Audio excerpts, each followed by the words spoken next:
ดูแลที่ดีขึ้นในหลากหลายมิตินะครับผมอยู่ที่โรงพยาบาลพระนั่งเกล้าเพื่อที่จะรอสนทนากับประธานชมรมผู้สูงอายุและท่านรองปลัดกระทรวงสาธารณสุขนะครับซึ่งขณะนี้อยู่ข้างผมแล้วนะครับได้รับเกียรติจากนายแพทย์สุวรรณชัยวัฒนายิ่งเจริญชัยท่านรองปลัดกระทรวงสาธารณสุขครับสวัสดีครับสวัสดีครับเราเห็นกิจกรรมต่างๆแบบนี้เนี่ยหลายคนบอกว่ารู้สึกดีมากๆแต่ถามว่าถ้าเราย้อนจะไปดูตัวเลขก่อนวันนี้ผู้สูงอายุเรามีมากน้อยแค่ไหนบ้างครับครับ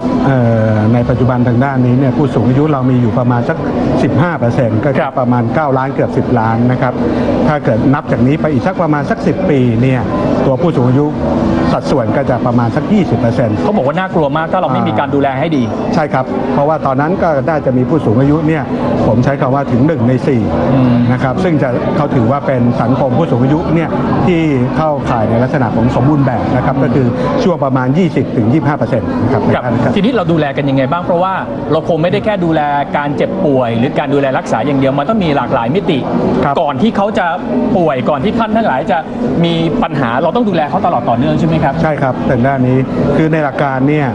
ในส่วนของรัฐบาลเองนะครับได้มีนโยบายในเรื่องของการดูแลการเตรียมความพร้อมตั้งแต่ก่อนจะเข้าสู่ผู้สูงอายุอยู่แล้วทางด้านนี้แล้วก็เมื่อเข้าสู่ผู้สูงอายุเนี่ยนะครับสิ่งที่เราต้องดำเนินการก่อนเพื่อนอยู่ก็คือว่าผู้สูงอายุเนี่ยเป็นลักษณะของความเสื่อมตามธรรมชาติเพราะนั้นสิ่งหนึ่งที่เราต้องดำเนินการก็คือเราต้องทำการผมใช้คำว่าตรวจร่างกายตรวจประเมินนะครับทางด้านนี้ไม่ได้หาโรคนะครับแต่หาขีดความสามารถในการดำรงชีวิตซึ่งอาจจะแยกเป็นกลุ่มใหญ่ๆอยู่2กลุ่มด้วยกันก็คือกลุ่มผู้สูงอายุที่อาจจะมีโรคประจำตัวอาจจะมีภาวะอ่อนแอหรือไม่ก็มีภาวะที่ช่วยเหลือตัวเองได้น้อยลงหรือช่วยเหลือตัวเองไม่ได้อย่างนี้เขาเรียกติดเตียงป่ะฮะเขาเรียกว่าเป็นกลุ่มพึ่งพิงแต่ถ้าช่วยเหลือตัวเองไม่ได้เลยติดเตียงอันนั้นคือติดเตียงครับทางด้านนี้ซึ่งในส่วนนี้เนี่ย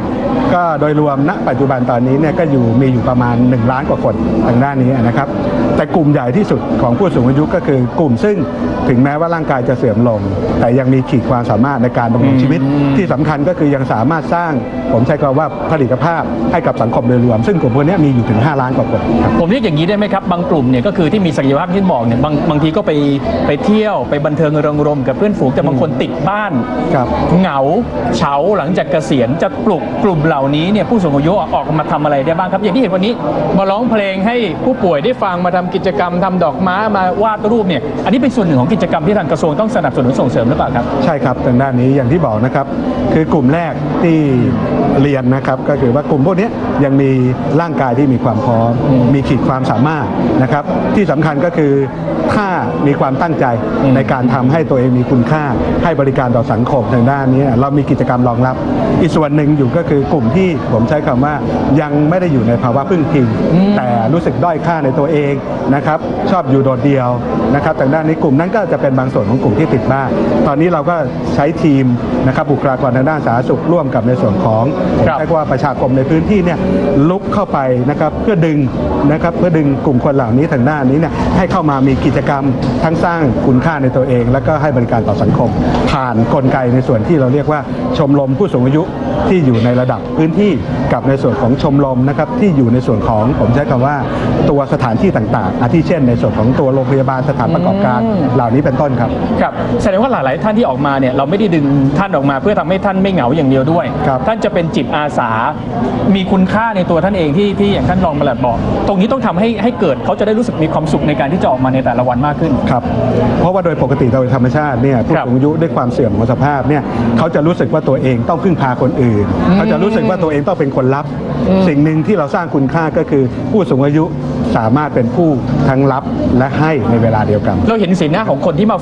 ฟังเพลงเนี่ยเขารู้สึกว่าเขาแฮปปี้เขามีความสุขที่ผู้สูงอายุมาร้องเพลงให้ฟังแสดงว่าคนร้องก็คงจะมีความสุขด้วยที่มีแฟนๆแบบนี้มาครับผมว่าส่วนหนึ่งทางด้านนี้ก็คือว่าการที่เขาได้แสดงออกนะครับการที่ได้ทำอะไรช่วยเหลือผู้อื่นเนี่ยตรงด้านนี้ทำให้มีความสุขและมีความปิติในใจอยู่แล้วส่วนที่2อยู่ก็คือว่ากิจกรรมเหล่านี้ไม่ได้เป็นกิจกรรมตามลำพัง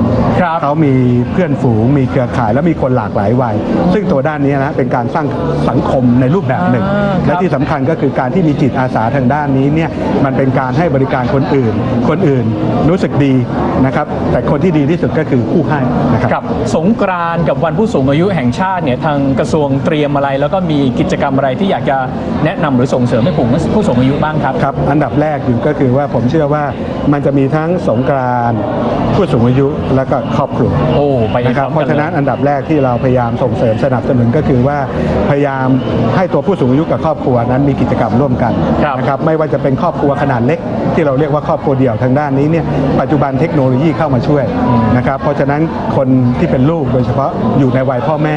น่าจะเชื่อมคน2วัยด้วยกันก็คือผู้สูงอายุกับในส่วนของลูกหลานผ่านในเรื่องของเทคโนโลยีไม่ว่าจะเป็น Facebook Line Skype ให้เข้ามาใกล้กันมากขึ้นทางด้านนี้ก็จะทำให้ช่องว่างระหว่างวัยเนี่ยตัวนี้ลดลงแต่ในระดับครอบครัวขยายตรงนี้ไม่น่าจะมีปัญหาโดยเฉพาะในส่วนของภาคชนบทนะครับเสริมบทบาทในส่วนของผู้สูงอายุที่ผ่านร้อนผ่านหนาวผ่านโรคผ่านอะไรพวกนี้ให้ผมใช้คำว่าแชร์ประสบการณ์ให้เด็กนะครับอย่างเหมาะสมทางด้านนี้เนี่ยก็จะช่วยในส่วนของตัวเด็กและเยาวชนในส่วนของเราที่เป็นกลุ่มเปราะบางทางด้านนี้แล้วก็ช่วยผู้สูงอายุทางด้านนี้ให้รู้สึกมีคุณค่าและยังเป็นหลักที่สำคัญจากในอดีตในปัจจุบันเขายังคงเป็นในครอบครัวขยายครับครับผมเห็นเนี่ยก็คือจะเป็นสังคมเมืองผู้สูงอายุในเมืองเนี่ยผมไม่แน่ใจว่าในต่างจังหวัดทางกระทรวงมีการสนับสนุนส่งเสริมกิจกรรมในลักษณะนี้ให้เกิดขึ้นในพื้นที่ต่างๆไหมครับครับอันนี้เป็นนโยบายที่สำคัญในส่วนของกระทรวงและก็สอดรับกับในส่วนของทางรัฐบาลนะครับก็คือว่าถ้าอยู่ในส่วนของต่างจังหวัดเราก็จะมีสถานบริการนะครับไม่ว่าจะเป็นส่วนของโรงพยาบาลจังหวัดโรงพยาบาลอำเภอตลอดจนในส่วนของผมใช้คำว่าหน่วยบริการเนี่ยที่อยู่ในระดับตำบลจะมีกิจกรรมพวกนี้นะครับในสถานบริการเนี่ยเกือบหมดนะครับทางด้านนี้เพราะว่ามีความพร้อมเรื่องสถานที่นะครับมีเรื่องของตัวบุคลากรที่จะสนับสนุนในส่วนของผู้สูงอายุขณะเดียวกันกิจกรรมมีให้หลากหลายในเรื่องของตัวผู้สูงอายุซึ่งสอดรับกับผมใช้คำว่าประสบการณ์เดิมสอดรับกับสภาพร่างกายของผู้สูงอายุมากกว่าแต่อย่างไรก็ตามนะครับเราก็มีการผลักดันส่วนหนึ่งนะครับเพื่อให้ผู้สูงอายุนั้นเนี่ยสามารถมีกิจกรรมในชุมชนนะครับเพราะว่าถามว่าทำไมในชุมชนเนี่ยมีกิจกรรมที่ผู้สูงอายุสามารถที่จะทำตัวเป็นจิตอาสาไม่ว่าจะเป็นเรื่องของการดูแลเด็กเล็กนะครับทางด้านนี้นะครับซึ่งต้องอาศัยนะครับในส่วนของตัวพ่อแม่ผู้ปกครองซึ่งในปัจจุบันสภาพสังคมเนี่ยทำให้ตัวพ่อแม่เนี่ยไม่ได้ดูแลเพราะฉะนั้นผู้สูงอายุสามารถไปเติมเต็มในเรื่องของการดูแลเด็กเล็กในชุมชนทางด้านนี้ส่วนที่2ก็คือช่วยเหลือผู้สูงอายุซึ่งกันและกันนะครับอย่างที่ได้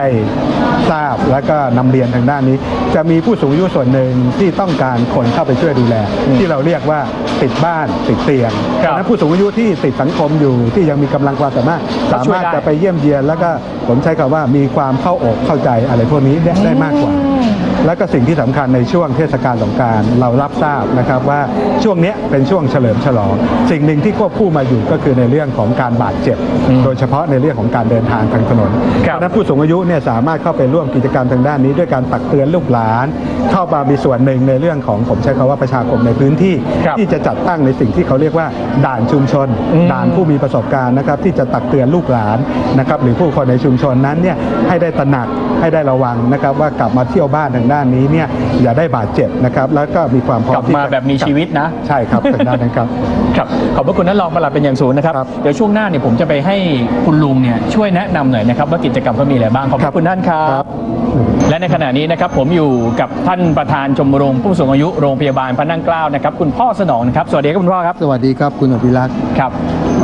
เรียกพี่ก็ได้นะครับเรียกพี่ดีกว่านะครับต้องเสีย 5,000 ได้ครับเริ่มต้นได้ยังไงครับกับชมรมผู้สูงอายุที่โรงพยาบาลพระนั่งเกล้าเนี่ยครับคุณพี่ครับขอบคุณครับคือเริ่มแรกจริงๆเนี่ยโรงพยาบาลจะจัดตั้งกลุ่มสำหรับคนไข้แต่ละโรคครับแล้วก็มีการให้ความรู้มีการแลกเปลี่ยนเรียนรู้กันในระหว่างกลุ่มแล้วก็มีเรื่องสันทนาการไปด้วยแต่ตอนหลังคิดว่าการตั้งเป็นชมรมผู้สูงอายุจะได้ประโยชน์มากกว่าแล้วก็สมัยนั้นก็เป็นการส่งเสริมของกระทรวงสาธารณสุขด้วยอยากจะให้โรงพยาบาลหรือสถานีอนามัยนะครับได้มีชมรมผู้สูงอายุครับแล้ววันนี้กิจกรรมมีอะไรบ้างครับเห็นมีเต้นลีลาดมีร้องเพลงทำอะไรกันบ้างครับกิจกรรมที่เรานัดกันมาเจอเนี่ยครับคือกิจกรรมทุกกิจกรรมเนี่ยมุ่งเพื่อส่งเสริมสุขภาพทั้งด้านร่างกายและจิตใจเรามีกิจกรรมทุกวันนะครับจันทร์ถึงศุกร์ กิจกรรมพวกนี้ก็เป็นเรื่องเกี่ยวกับเคลื่อนไหวร่างกายอย่างวันอังคารเนี่ยเป็นการขับร้องเพลงจิตอาสาส่วนหนึ่งเพื่อที่จะหาเงินช่วยซื้อเครื่องมือแพทย์หรือสร้างสิ่งสาธารณประโยชน์ให้แก่โรงพยาบาลครับก็คือหมายถึงว่าที่มารวมกันเนี่ยส่วนหนึ่งก็คือทำกิจกรรมร้องเพลงลีลาศแล้วก็เห็นมีวาดภาพแล้วก็มีทำกิจกรรมประดิษฐ์ด้วยอันนี้คือเป็นกิจกรรมที่เราเริ่มขึ้นมาในนี้ครับคือมีมานานแล้วเป็นกิจกรรมหลักนะครับนอกนั้นยังมีกิจกรรมอีกหลากหลายมีทัศนศึกษามีงานเลี้ยงสังสรรค์นะฮะมีแต่ก่อนนี้เราก็มีการแข่งกีฬาเปตองพวกนี้นะครับแต่ว่าบางส่วนก็คือว่าเป็นกิจกรรมที่เราสามารถที่จะมาเปิดให้คนทั่วไปได้มีโอกาสได้สัมผัสได้เห็นได้ด้วยแล้วก็ถือว่าเป็นการสร้างความบันเทิงเริงรมย์ให้กับคนที่อยู่ในโรงพยาบาลด้วยอย่างที่ร้องเพลงเนี่ยร้องเพลงนี่มีคนมาร่วมฟังร่วมร้องคนอื่นสามารถมาร่วมกิจกรรมได้ด้วยไหมครับได้ครับคือเราก็ต้องตั้งกติกาเพราะว่าคนภายนอกเนี่ยมีเยอะมากบางทีมาเข้าคิวแน่นเลยนะเมื่อก่อนคือบางทีจะร้องเพลงเนี่ยเราต้องรักษาคุณภาพเราก็เหมือนกับดนตรีคณะหนึ่งต้องมีการคัดเลือกนะฮะไม่ใช่ว่าใครก็มาร้องได้แต่เราก็ยอมอยู่ว่าถ้าเผื่อใครช่วยทำบุญสัก500 บาทเราก็จะให้ร้อง1เพลงเฉพาะวันอังคารนะครับครับทำกิจกรรมแบบนี้แล้วทำให้พี่ผู้สูงอายุทั้งหลายเนี่ยมีความบันเทิงเริงรมย์สุขภาพจิตสุขภาพใจ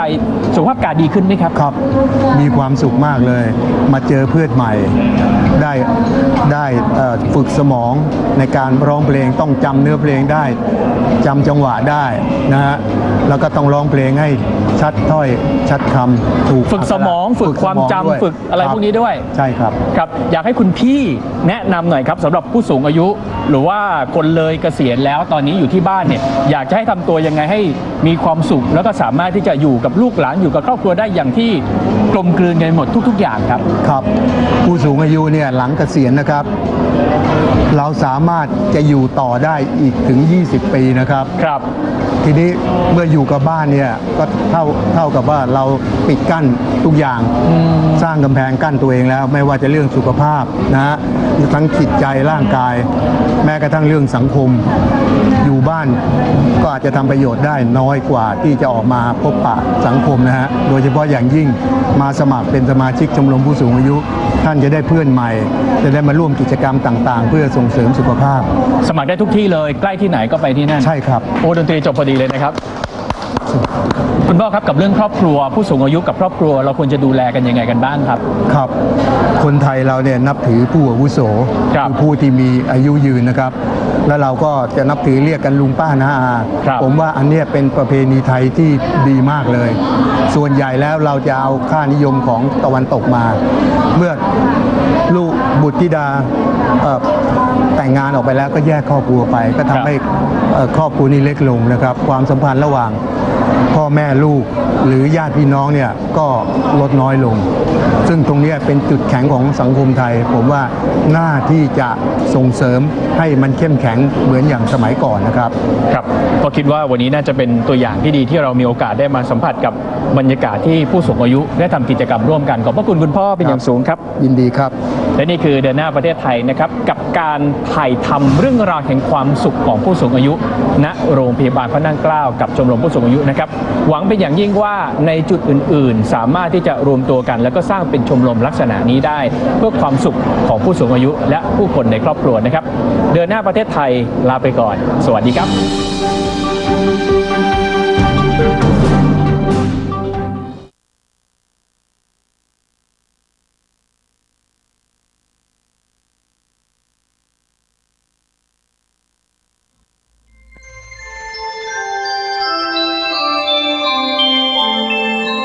ขณะนี้ท่านกำลังฟังสถาน